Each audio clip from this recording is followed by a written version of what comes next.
You know, it's been about 20 years that I've been planting screening for deer, annual screening varieties, and I've tried all kinds. And it's kind of cool having my own seed company because then I can do what I want. Pure Wildlife Blends, we have our deer fence, we call it. And it's really a culmination of 20 plus years of looking at screening varieties for deer, and for an annual screen, what would be the best. Now we have switchgrass. I look at switchgrass as long-term. Short-term, we've had to get up to 4 foot high in Minnesota, Wisconsin, 7 foot high in 2 years. But for that taller screen, 8 to 10 feet, and having it right now grown in a couple months, then you want that annual screen. This is an example where you have an annual screen right here. We have long-term screening right here, which is red cedar, and then there's gray dogwood. Gray dogwood's on both sides. That's what all these shrubs are. Gray dogwood's coming up within the cedars. I think we planted 61 cedars right here. And then we have that switchgrass bank on the outside, so that where Dylan's at, really literally with this screening right here, you won't be able to see the side-by-side. You won't be able to see us walking by. And where he's at, we have this really nice strip of buckwheat where we're gonna plant our cool season annual. It goes all the way along this strip right here. And then we have corn down on the lower half.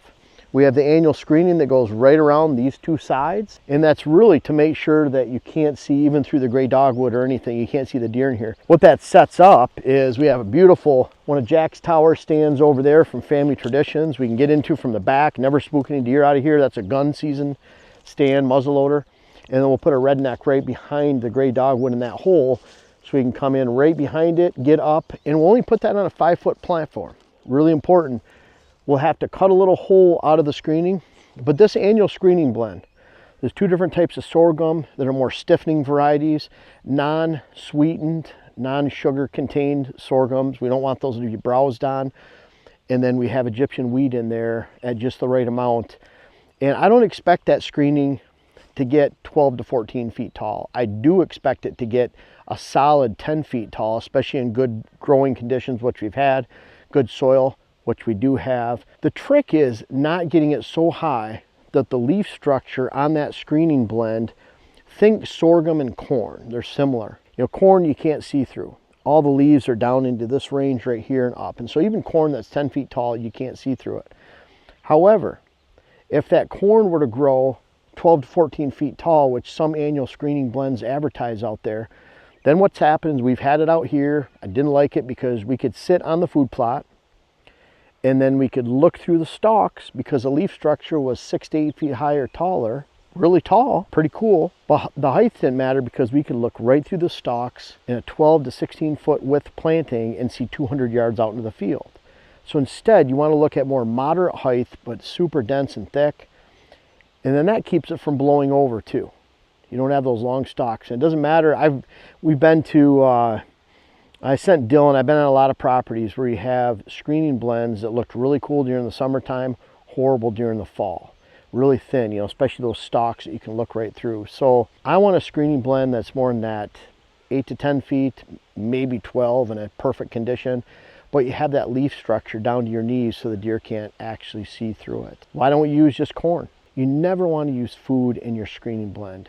You know, if we planted corn along here, the deer would leave it alone during the summertime because we have the complement of this corn, we have the buckwheat right here. So there's no reason for them to forage on it. The problem is now we bring deer to our outside edge to feed on that corn while we're hunting. We're walking through on that back side, we're riding through on our quiet cats, it's nice and quiet getting in and out. And we spook the deer because they're right there feeding, right on the edge of the plot. Very bad thing. Some people with sunflowers, sun hemp, all really, really bad screening blends. You know, if I thought they were great to add in all my experience going to 1,600 parcels, seeing everybody's screening blends, doing it myself for 2 decades or more, then I'd add it in it. I don't add it in it because it's food. You never want to put food in your screening. You never want to have screening that's too tall. And so we take that food out, we make sure it's a low sugar count, low sugar content percentage in the sorghum that we use. They don't forage on the Egyptian wheat. And then you have the great, perfect blend of a deer screening that can actually screen deer, hold up to the elements. I can't wait to bring this to you throughout the year. We have some really cool photos back in the day of Jake and I using similar screening blends. And it's going back to Jake is 22 now. And so I believe it was when he was right around 13 or 14. so quite a while ago. And us carving out a screen and getting on the inside, making a blind out of it, because the deer had no clue we were in there. We could come into from the backside. And that's what you want in your screening blind. You want to look at it like you're sitting down inside it, you have 4 or 5 feet in front of you, and the deer in no way can see you unless you make some shooting lanes out to actually poke out an arrow through to get a shot. These are the perfect conditions for using the screening blend. And what we end up doing is, once I have, the cool thing about an annual screening blend is you don't have to buy it forever. In fact, it's a bad thing to plant it year after year after year, no different than corn or sorghum, in the same spot, because it takes from the soil. You need to put more and more nutrients on. It gets shorter and shorter, no different than putting corn on corn on corn. We find that we can get about 2 years good with corn, and that 3rd year we start to see a diminishing return on it.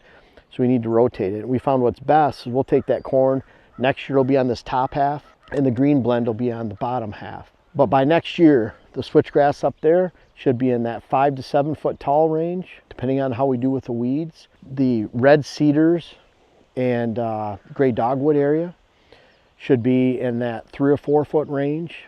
And it's possible we won't even need to have this annual screening blend. And that's the beauty of it, is the annual screening blend should be a complement to your mid and long-term screening and long-term solutions. Hey guys, back to the video in a second, but we have some new seed dealers so you don't have to pay for shipping. Harvey's, Carson City, Michigan. They should have a full supply by the end of the week. Nelson Ag, Viroqua, Wisconsin, Prairie du Chien, Wisconsin. And all the way over in New York, Stanley, New York, Marlin Horse and Sons. And then also the Dutchman's Hunting Supplies in Shipshewana, Indiana. Go check those out. Again, save on shipping. Appreciate it. Now back to the video.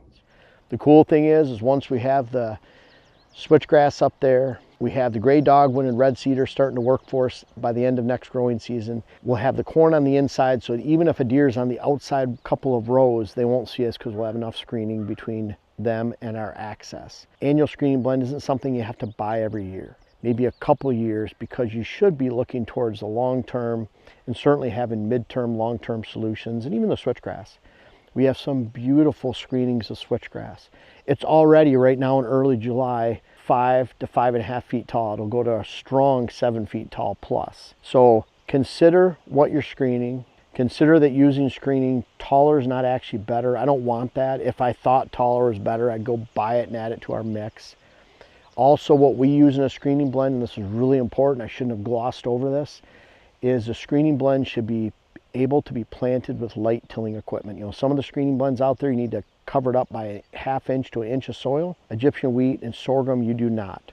You need to lightly work it in the soil, pack it down with a Packer Max, call the packer, get some rain on it, and watch it grow. It's not like soybeans where you need 2 weeks of rain sitting on the top to make sure that seed doesn't germinate, the soybean seed, and then it dries out and dies within a few days during hot sun. Egyptian wheat, sorghum variety seed blends are very hardy. It doesn't mean that you can just throw them on the soil and let them bake in the sun, but throw them out before some good rain or gently work them into the soil and you'll get a good take. And that's what I want in a screening blend too, is something that everybody, not just the people with good equipment that have to put it down 1 inch or 2, that you can actually use light tillage equipment. I don't like tilling the soil. I like working on that top inch layer. But we can lightly work this in or call the packet in and get it to grow really well. And that should be your goal. Again, not too high, really thick in that 8 to 12 foot range, especially 8 to 10. It's something that's temporary. You should be working on something more long-term next to it. Something that you can plant, be very stiff, not blow over.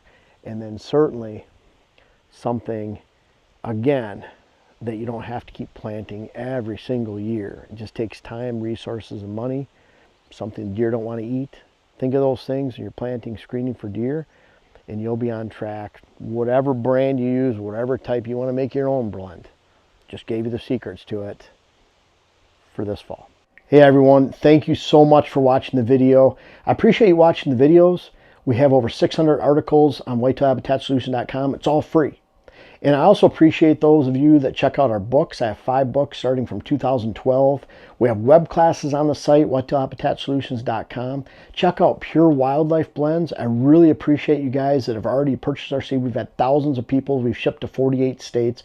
We have digital land management through whitetailstrategy.com. That's taking all these ideas and concepts I put in the YouTube videos and digitally transforming your land for you.